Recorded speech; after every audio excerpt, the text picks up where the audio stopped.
नमस्कार बच्चों, आज हम अनौपचारिक पद के बारे में पढ़ेंगे। सर्वप्रथम हम यह जानेंगे पत्र लेखन क्या है। बच्चों, पत्र लेखन वह कला है जिसके माध्यम से हम विचारों का आदान प्रदान करते हैं। बच्चों, भावों की अभिव्यक्ति का ये बहुत ही सुंदर माध्यम है। पत्र के द्वारा हम दूर बैठे अपने मित्रों, रिश्तेदारों, प्रियजनों और किसी कार्यालय के अधिकारी तक अपनी बात पहुंचा सकते हैं।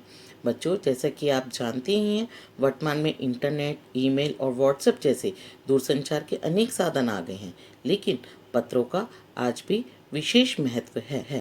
अब हम जानेंगे पत्र लिखते समय हमें किन बातों को ध्यान में रखना चाहिए। सरलता, पत्र में सामान्य बोलचाल की भाषा का प्रयोग करना चाहिए। स्पष्टता, पत्र में जो कुछ कहा जाए वह स्पष्ट होना चाहिए ताकि पढ़ने वाला उसे समझ सके। संक्षिप्तता, पत्र में अपने भावों की अभिव्यक्ति संक्षेप में करनी चाहिए। उद्देश्यपूर्णता, पत्र को लिखते समय लेखक को पत्र के उद्देश्य को ध्यान में रखना चाहिए कि वह पत्र किसे लिख रहा है तथा क्यों लिख रहा है।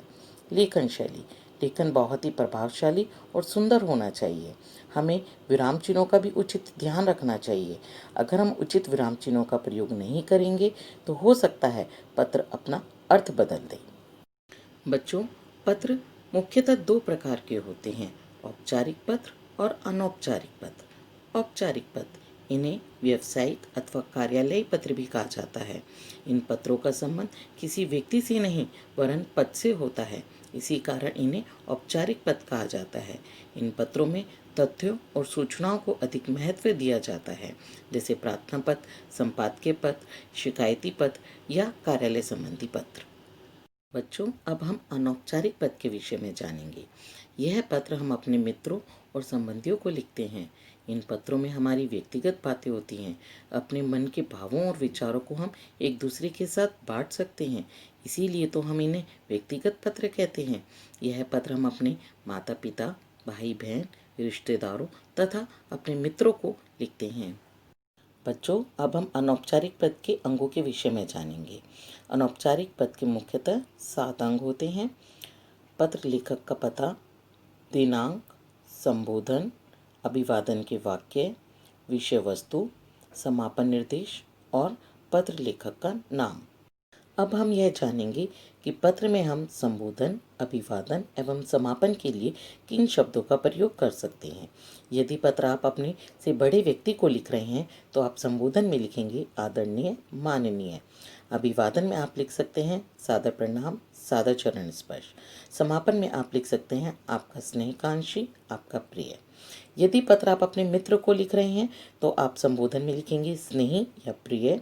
अभिवादन में आप लिख सकते हैं सप्रेम नमस्ते या मधुर स्मृति, और समापन में आप लिख सकते हैं तुम्हारा प्रिय मित्र। यदि आप पत्र अपने से छोटे को लिख रहे हैं तो संबोधन में आप लिखेंगे प्रिय या स्नेही। अभिवादन में आप लिखेंगे सदा सुखी रहो, बहुत बहुत प्यार, और समापन के लिए आप लिख सकते हैं तुम्हारा शुभचिंतक या तुम्हारा शुभकांक्षी।